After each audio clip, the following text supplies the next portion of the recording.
Hi అండి, నేను మీ దుర్గాని YouTube channel.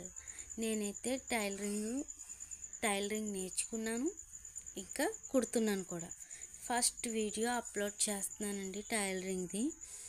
అయితే ఒక ఆవిడ నాకు ఒక శారీ ఇచ్చి కుట్టమని చెప్పిందండి. పొద్దున్నే లెగ్గానే మొదలుపెట్టేసాను. నేను రెడీ అయిపోయి మిషన్ తీసానండి. రెండు వైపులో కూడా అంచులు కుట్టేసి కింద ఫాల్స్ మిషన్ మీద వేసామంది. పైనేమో చేత్తో కుట్టమని చెప్పింది ఆవిడ. అయితే శారీ అయితే కాటన్ శారీ అండి. ఫాల్స్ శారీ కూడా ఆవిడే ఇచ్చింది, నేను కుట్టేశాను. అలాగే ఈ శారీకి చాలా క్రాసెస్ ఉన్నాయండి.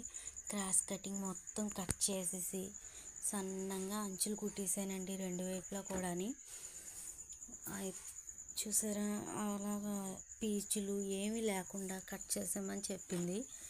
నేను కట్ చేసి ఫాల్స్ కూడా వేసాను కుట్టేసి.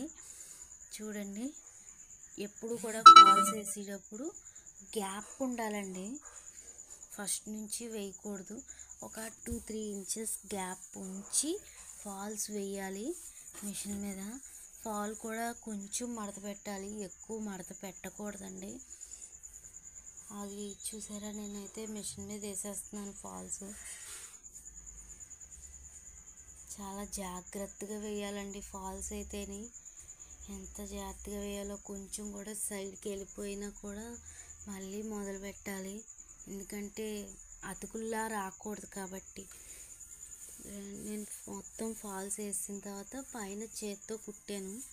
నేను చేత్తో కుట్టడం వీడియో పూర్తిగా పెట్టలేదు. మీకు చేత్తో ఫాల్స్ ఎలా కుట్టాలి అనే వీడియో కావాలంటే కామెంట్ చేయండి, ఓకేనా? అయితే ఈ ఫాల్స్ని నేను చివరి వరకు కుట్టేసి అన్నీ చేసి రెడీ చేసి ఇచ్చేసానండి కస్టమర్కి. ఆవిడైతే నాకు చాలా బాగా నచ్చిందమ్మా అని చెప్పేసి అన్నది. మీలో ఎంతమందికి నా వీడియో నచ్చిందో కామెంట్ చేయండి. కుట్టేటప్పుడు ఫాల్స్ వెనక వైపుకి అస్సలు కనబడద్దండి, అలా కుట్టాలి జాగ్రత్తగాని. ఓకే, నాదైతే ఛానల్ సబ్స్క్రైబ్ చేసుకోండి, ఫాలో చేయండి. Bye bye bye.